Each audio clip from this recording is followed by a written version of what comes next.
Inside this box is a billion-dollar business that I built for the king of YouTube, Airrack. World's largest pizza! Walking on water, falling off a 6-story building. And today, I'm gonna show you the entire process from the idea, the strategy, to getting the product made, and then surprising him with the final product. And I know it sounds crazy, but I'm literally gonna show you the math of how we'll make $1 billion. I'll be following these 4 key pillars so that you can apply this strategy to either start or grow whatever business that you want. If you don't know me, I'm Sabri Subi. I'm an investor on Shark Tank. I've generated $7.8 billion for my clients. This challenge to build $1 billion brand started just a few months ago. Airrack and I were catching up, and naturally we started talking business. You want to be sold a little bit more. I do. He had been building Pizzafy, a sauce that turns anything into pizza. That was a chip. It is now pizza.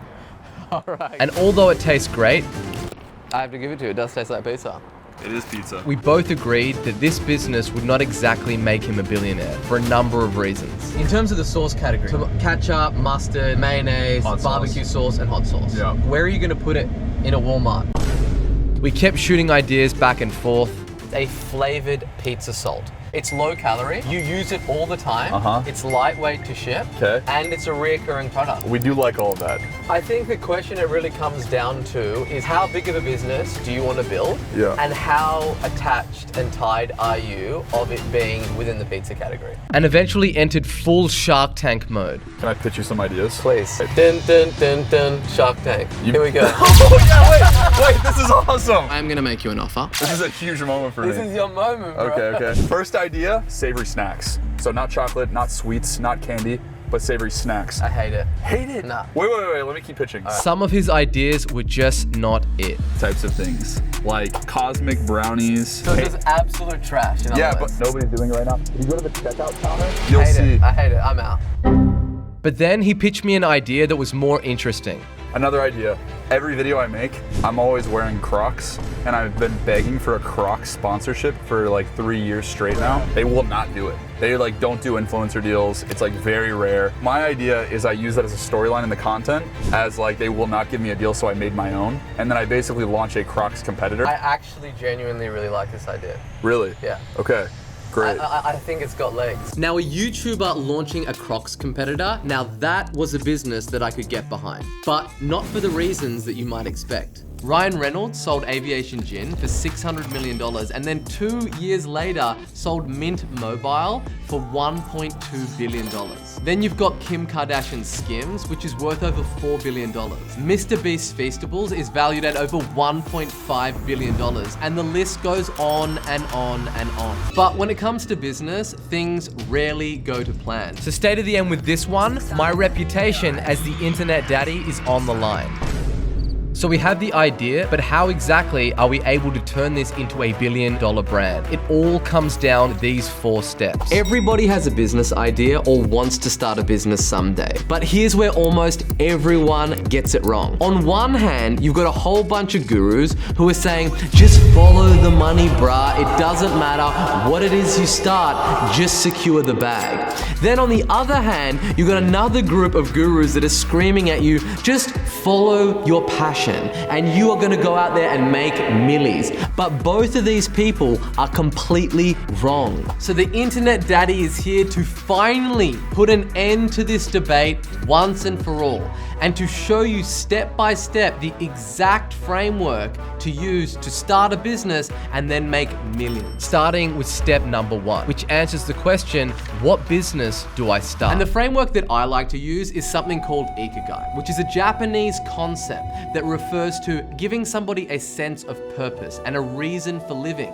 And I like to look at business through that lens. And the first thing that you want to look at is, what is it that I am passionate about? What gets me fired up? Because if you're going to be selling something to your audience, then you need to be passionate about it. You've got to pick like which hill that you're willing to die on, that is like genuinely that you love and that you genuinely use. Yep. The next lens is to look at what is something that you are good at. What is something that you could deliver a presentation on for 25 minutes with zero preparation. His skill is content. He knows how to make videos better than anyone, with each of his uploads raking in millions of views. The next lens is, what is something that the world needs? Solving a problem that people need a solution for. You already wear it, Yes. and I can assume that a lot of other YouTubers will wear it. And the last lens is, what is something that you can actually get paid for? And that's pillar number one, which is to create a business that is authentic to you. So with that in mind, I ventured out to find exactly how we could actually get the shoes manufactured. I found some Crocs and realized that they cost a whopping $50 at retail. I also came across some knockoffs which were selling at my local mall for just $6. Man, these are very rigid. They certainly ain't no Yeezys. I couldn't help but to cop myself a pair for research purposes. $6, that is so cheap. When you talk about like the cost per unit to get these things manufactured, I'm very confident we could get these made for a couple of bucks a pop. And it just shows me that there is a lot of room to make money selling something like this, but at the same price as the Crocs brand. So for our numbers, we're gonna be selling these puppies at $50 a pop. They fly, bro. Once you add the accessories and the gibbets, let's just call it $60. I'm super confident that we can get them for $5 a pair in terms of cost of goods. I don't want them in sports mode. Take them out for a spin. What do you think of my shoes? They're amazing. They are literally $6 a pop. The reason that they're so cheap is that they are made using injection molded foam. And you don't need any stitching, there's no high-end materials or labor costs. And once you get your molds done, it's essentially a money printer. So of course we can get these things made for cheap, but they also have to be good. And these knockoffs are just not gonna cut it. What do you think of my new shoes?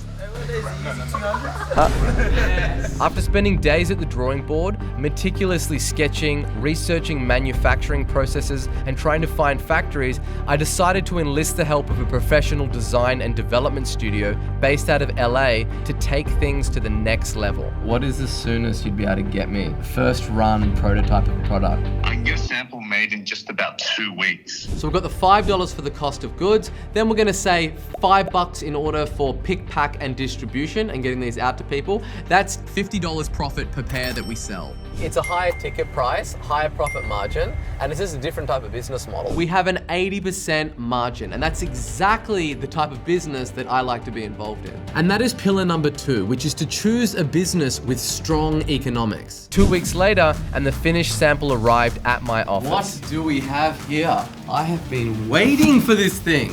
Let's take a look and see what we've got inside. This is the moment, the big reveal. This looks legit, dude. Look at this. Cue the angel singing music. I'm gonna show you guys the shoes at the same time that I show Eric. But the reason that this business will be so successful all comes down to the next step. The magic with these businesses is really done in the marketing, because the marketing cost is zero, because we built the audience in the first place. And we have a genius affiliate strategy that will blow this thing up. Eric and I were discussing how exactly we could get these in the hands of millions of people outside of his audience. You have like an unfair advantage with getting access to other YouTubers. Yeah, sure. And then you would go to all the influencers that you want. They would launch their own range of this shoe to their audience. Yeah, correct. And they would get a revenue split on all of those. Just because like Kim Kardashian wears like the dumbest hat you've ever seen, all of a sudden that hat is like the coolest hat. And I love the competitive advantage that Airrack has in this business. He has a network of literally the biggest and most influential YouTubers on planet Earth that he has strong relationships to. So let's break down the math of how this will play out. We have Airrack at 15.4 million subscribers. We're gonna say that we're just gonna sell 1% of his audience. That's gonna give us 154,000 unit sales. At $50 a unit, that is going to give us $7.7 million in revenue. And that's just year one. Next up, we have Mr. Beast. He has 314 million subscribers. We're gonna sell to 1% of his audience. That's gonna equate to 3,140,000 units sold, $50 a pop. That is going to give us 157 million. Next up, we have none other than the homeboy, Ryan Trahan. We are gonna sell to 1% of those at $50 a pop. That gives us a nice and clean $8.5 million in revenue, giving us a grand total of $173,404,000 in revenue. That's a profit of $138,723,200. 2-3 years down the track, you've got like 100 of the biggest influencers that all have their shoe line with you. What is that worth to a Crocs to go and buy? That's right, yeah. And that's pillar number 3, to build a business where you have an unfair advantage. But Sabri, you said that this thing is going to be $1 billion brand. Well, here's where things really start to get interesting. Shoe companies, they sell at a multiple of 5 to 12 times EBITDA. And even if we pay out all of our influencer partners over $83 million, that, my friends, is $1 billion business. That could be your play for $1 billion business. Go out there and get Billy hunting. What's your offer? I'm thinking 1% for $1 billion. Yeah, I'm gonna make you an offer. I will give you $250,000 It's a lot of money. for 30% equity and a $5 royalty into perpetuity. What the hell? That's a lot of the business. I've got a whole team I can plug in. We build the funnels. I'm the internet daddy. I'm the internet daddy. Maybe if this video gets 100,000 likes, I'll take the deal. Let's do it. This deal going through is completely up to you guys at home. You guys decide. So we've built the entire business, but what does a shoe actually look like? I enlisted the secret help of his own friend to deliver the mystery package to him. Yo. I never told him that I was gonna send a package, so it was a complete surprise. What? I actually don't know what it is. This is cool. That's the logo. Oh, maybe don't know. Looks like a shoebox. I'm nervous. 3, 2, 1. Okay. Looks like there's a letter. Oh. Oh. Yo, Eric, I hope you like the prototype of your $1 billion shoe company. I love this dude. Bro, that is sick. Dude, Sabri. Do you remember? Ay caramba, man, these are a lot better quality. Immediately you can just feel it. Oh, whoa. Whoa. They say Airrack on them right on the back of it. That's sick. That's Oh, I sick. didn't even notice that, bro. That's crazy. We love you, bro. This We is love you, sick. Sabri. I Thank you actually so didn't much. know what was in here. Thanks for not making it a bomb. You probably wouldn't trust me anymore. Smash that like button to bring this thing to life, and check out the last video that we did with Airrack, all about influencer brands.